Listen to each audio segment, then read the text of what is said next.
Hey guys, today I'm going to be doing 3 book reviews, the first being The Sandman and the War of Dreams by William Joyce, The Wolf Princess by Catherine Constable, and Black Widow Forever Red by Margaret Stohl.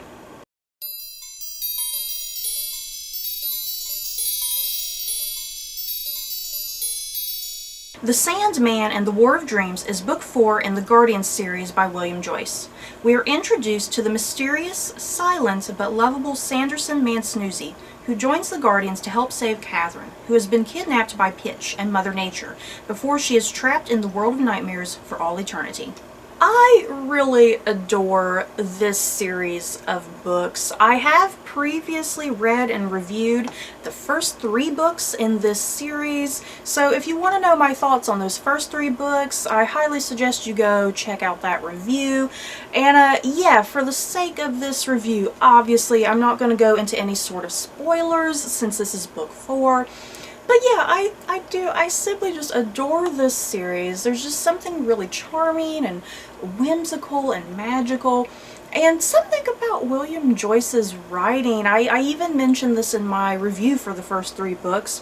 There's just something about his writing that is really reminiscent of like Peter Pan and Alice in Wonderland, if that makes sense. You know, there's just a really classic mood and feel and atmosphere to this series, to the writing, to the characters.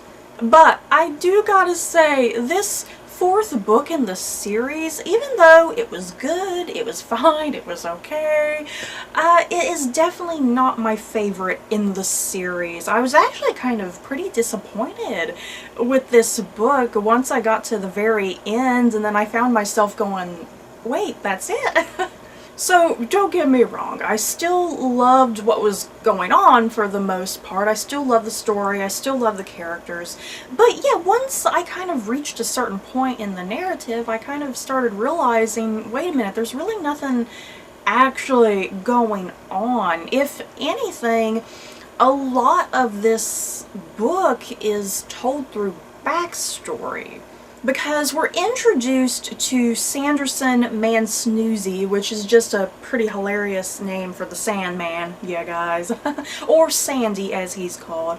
But yeah, we're introduced to him fairly early, but we don't really get a lot of backstory or history as far as his character is concerned. Especially, you know, the first 3 books in the series, we learned so much about Santa Claus and the Tooth Fairy and the Easter Bunny. You know, so much history and backstory for those characters, and I feel like the Sandman, I left this novel still kind of feeling pretty vague about him and that he was still kind of mysterious. But yeah, this book, you meet him, and then it's mostly just told through his perspective of this whole backstory with the main antagonist, Pitch. Because what the Sandman is trying to attempt to do is to humanize Pitch, since Pitch is the primary villain of this story. And yeah, he's just kidnapped Catherine. She was kidnapped back in like the 3rd book. So yeah, that's what the whole backstory is attempting to do, to explain why Pitch is the way that he is, explain his relationship with Mother Nature, because there's a big mystery there, and a big shocking reveal. So I think what I was wanting most from this book, I think I was just craving a bit more of a balance with the narrative, because a huge portion of this book is told through flashback with the intent of just explaining Pitch's character. And yeah, I found myself really missing the rest of the other Guardians. It's like, where's Santa Claus and the Tooth Fairy and the Easter Bunny? And then yeah, I was even missing Pitch as a character and Catherine, because they were just kind of lingering in the background the whole time. So overall, I was a bit disappointed with this book, but it was still fine for what it was. Definitely kind of, you know, a book that's very much in the middle, you know. And there is supposed to be one more book coming out that I think is supposed to be focused on Jack Frost, if I'm not mistaken. So I hope that's coming out soon. There's been such an incredibly large gap of time between the publications of these books, which is kind of weird, because the first 3 books came out really quickly, one after the other, and then this one came out years after, and then yeah, I think the Jack Frost book is coming out this December, if I'm not mistaken. But yeah, such a large gap of time. So I'm just ready for this series to conclude, see how it all finishes up, where these characters go. So you guys, have you guys read the Guardians series by William Joyce? Do you love this series as much as I do? Just let me know your thoughts in the comments below.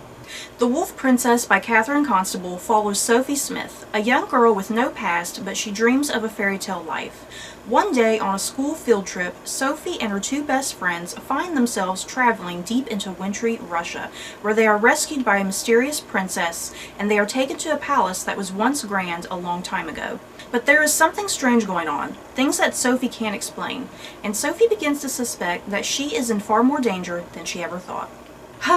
You guys, I really wanted to love this book. I mean, seriously, look at it. This cover is absolutely gorgeous, though I think kind of misleading, really, when you think about it. Maybe I'll explain myself as I get through this review. But yeah, I found myself being really disappointed with this book. And the thing is, I am a sucker for anything that takes place in Russia, whether that be something modern, something during the Cold War, or Imperial Russia, whatever, or even a fantastical kind of Russia, if you will. Yeah, I love stuff like that, and so I really thought I would enjoy this book, but no. Instead, I found the plot of this kind of aggravating and not interesting, and then, yeah, the characters were very boring and dull. And like I said, I feel like this cover is kind of misleading because I was under the impression that this was going to be a fantasy book taking place in a fantasy world, but inspired by Russian history and Russian culture, if that makes sense. Because, yeah, the way this cover looks, you see this girl, she almost looks like she's in a medieval sort of dress, and then you got the castle in the background, and then, yeah, there's this white wolf here. And it looks absolutely magical and fantastical, and this book is none of that. And I'm really not quite sure how to describe this book because, like I said, it's not a fantasy, but it does take place in our contemporary world, but instead of the Romanovs being the last ruling dynasty, instead the last ruling dynasty, I need to look at my notes here, it was this family called the Volskonskys, if I'm pronouncing that correctly. Volskonskys. Yeah. So yeah, does that make sense? I'm not sure if I'm making sense. In a contemporary setting, that the Romanovs were not the last ruling monarch, but this fictional family known as the Volskonskys were the last ruling monarchs. But yeah, they still had a revolution and whatnot. So I don't exactly know what Catherine Constable was doing with this book. Was she trying to just do an alternative history? I don't really know. For a middle grade book, it's awfully complicated and confusing, let's put it that way. Or maybe I'm just overthinking it. And just to mention the characters really quickly, like I already said, they were dull, they were boring, they weren't that interesting. And yet, to make things worse, the main character, Sophie, who, you know, we're witnessing a lot of this through her point of view, the thing is, she's very mysterious, and it's all done on purpose because of a very predictable ending that pops up with her to explain why we don't know anything about her backstory. So yeah, it's all just, I don't know, it's all kind of convoluted in some ways. And her two best friends, you guys, can I even call them her two best friends? Her two best friends were absolutely annoying and irritating. And I found myself going, why the hell is Sophie friends with these two girls? And then even the supporting characters, I found myself not really latching onto the supporting characters either. The princess of the novel, Princess Anna, or Anna, I'm not quite sure how to pronounce it, Anna or Anna, she's a very one-dimensional antagonist, if you will, and then yeah, there's just some other characters that randomly pop up, and I never entirely understood their function in the narrative. So overall, a pretty disappointing middle grade book that I thought had potential to be truly fantastic, and it was not. And yeah, a very misleading cover, I think a very misleading synopsis as well. So yeah, I don't really recommend this, unfortunately, but have you guys read it? Have any of you read this? Just let me know, because I'm very curious. Black Widow Forever Read by Margaret Stoll follows Natasha Romanoff, aka Black Widow, as she helps two teenagers escape the madness of her former mentor, who seeks to do something unspeakable that will put the world at risk. So, vague summary. I know. It's kind of difficult to summarize this book because I think if you over summarize, there's potential for spoilers to come out, I suppose. But before I do get going with my review, the biggest question that I had about this book, where exactly does this book take place? And what I mean by that is this book part of the Marvel Comics, or is it part of the Marvel Cinematic Universe? If anybody can clear that up for me, that would be very much appreciated.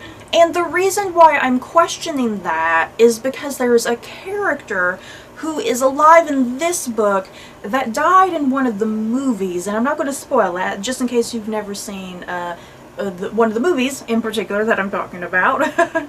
But for my own sanity, I decided that this was going along more with the comics more than the cinematic universe. So I don't know. I don't know if I was mistaken or not, or if Margaret Stoll she didn't know her cinematic universe. I don't know. So anyway, I kind of just jumped right into that. If you don't already know, this is about Black Widow, Natasha Romanoff, if you will. And yeah, a Marvel novel. You know, instead of Marvel comics, instead of Marvel movies, it's done in a book format, which is pretty exciting. But as for this book, you know, I feel like this whole review, this whole 3 reviews that I've been doing, I feel like the common thread here is that it's all books that are fairly disappointing.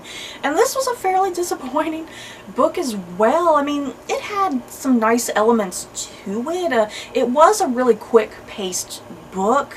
There was quite a lot going on, and yeah, very easy to read. And yeah, it's a nice action thriller, if you will. But here's the one big disappointing thing. This book is called Black Widow. Yeah, guys, it's in big writing up here. Black Widow. Here's Natasha Romanoff on the cover. But where the hell was Natasha in this whole damn book? Seriously. That's kind of the biggest frustrating thing about this book. Do not pick this book up. Don't pick this book up thinking that it's going to be all about Natasha. Because I went into this book expecting we were going to get a lot of backstory and history to Natasha. You know, her as maybe a teenager. But no, this book takes place in a contemporary setting, you know, within the modern Marvel comics / cinematic universe or whatever. I still don't know. So it's contemporary. That's what I'm trying to say. It's contemporary. And yeah, it's not really even so much about Black Widow, and it's not even about her history like I was assuming. Instead, this novel is told mostly through the points of view of these 2 teenagers, a guy and a girl, who have insta-love, if you will, because that's what this is. It's a young adult novel, you guys, and we have to have some insta-love in there, which is really irritating. And so yeah, it's not even really so much about Natasha at all. I mean, she is in it, but she kind of doesn't really truly pop up until the second half of the novel, when the 2 teenagers desperately need her help and she's trying to protect them and, you know, figure out the big mystery going on that involves her former mentor. So that's what I'm trying to say, you guys. Natasha Romanoff, this is supposed to be her book, but instead Natasha felt like a supporting character in her own book, which was very, very frustrating. But yeah, enough of that griping. As far as the writing goes, like I said, it's really quick-paced, a nice action thriller sort of narrative. Yeah, Margaret Stoll's writing, it's not bad by any means. I really enjoyed it. It was fine. That's the important thing. I was never bored, you guys. I was never bored with this novel, despite being heavily frustrated with it. And apparently there is a second book to this series, but I don't even know if I'm interested enough to even pick up the second book, to be quite honest. So yeah, overall, I don't really recommend this book either just really disappointing. I was expecting more involvement with Natasha, just more of the Marvel Universe somewhere in there. Though Tony Stark, aka Iron Man, he does make a nice cameo appearance in here. He brings some much needed humor and levity.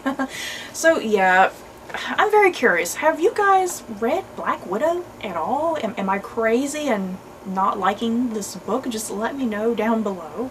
So that's it for this video, you guys. In the comments below, I definitely would love to know if you guys have read any of these 3 novels. If you have, did you like them? Did you hate them? Or do you plan on reading them in the future? Just let me know. So that's it for this video. I hope you guys enjoyed. Don't forget to like, comment, and subscribe. And if you like this video, you may like these other videos. Bye, guys.